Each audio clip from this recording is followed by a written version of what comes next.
Labarai da ɗumi-ɗuminsa bayan harin da ƙasar Amurka ta sake kaiwa ƙasar Iran kan abin da ya shafi cibiyar harba makamai masu linzaminta da jiragen ruwa masu dasa nakiyoyi a jiya Talata. Ƙasar Iran ta bayyana cewa za ta mai da martani kan harin da Amurka ta kai mata a ranar Talatar ta jiya.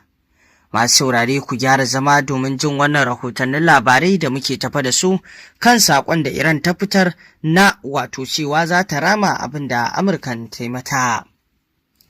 Ƙasar Iran ta bayyana cewa za ta mayar da martani kan harin da Amurka ta kai mata a ranar Talata, inda Tehran ta kira harin a matsayin keta yarjejeniyar tsagaita wuta da kuma mummunan tsokana.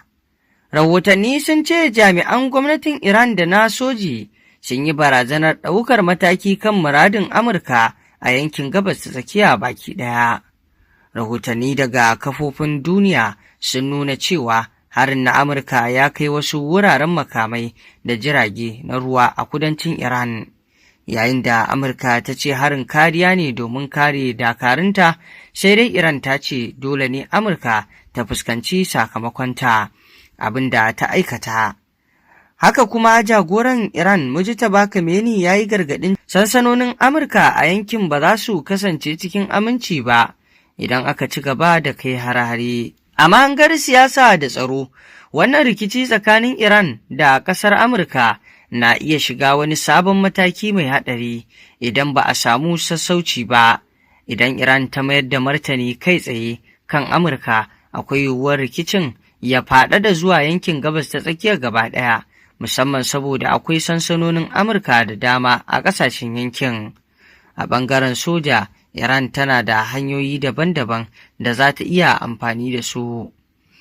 Kai harare kan sansanonin sojin Amurka a yankin za su iya amfani da ƙungiyoyin ƙawance da take marawa baya a yankin. Sannan kazalika za su iya kai harare saiba ko na jiragen ruwa musamman a yankin tekun Hormuz.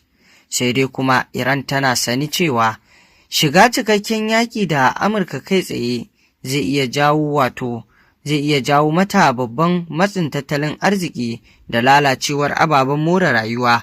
Saboda haka masana da dama suna ganin Iran za ta iya yin martani mai iyaka domin nuna ƙarfi ba tare da buɗe cikakken yaƙi. A ɓangaren Amurka kuma, duk wani hari da zai shafi sojojinta ko muradinta na iya saka ta ƙara tsananta hare-hare.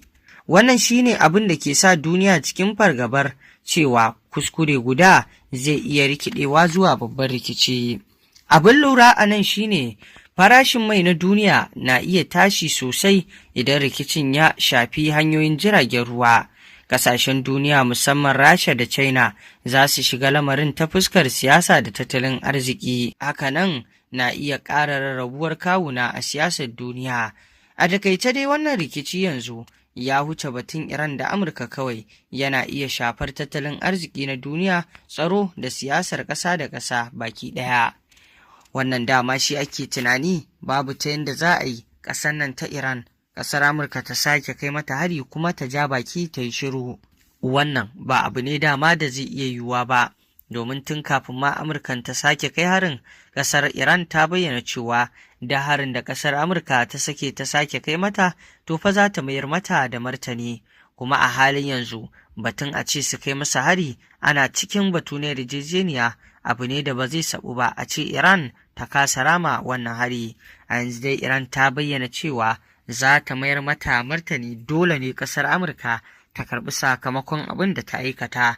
Dama an ce duk abin da ya shafi irin wannan al'amari, to fa Iran ba ta sako-sako da shi. To masu saurare, ƙarshen rahotannin labaran kenan. Ku ci gaba da bibiyar wannan tasha tamu domin samun rahotannin labarai a koda yaushe. Mun gode. Shi me za ku ce kan wannan martani da Iran ta ce za ta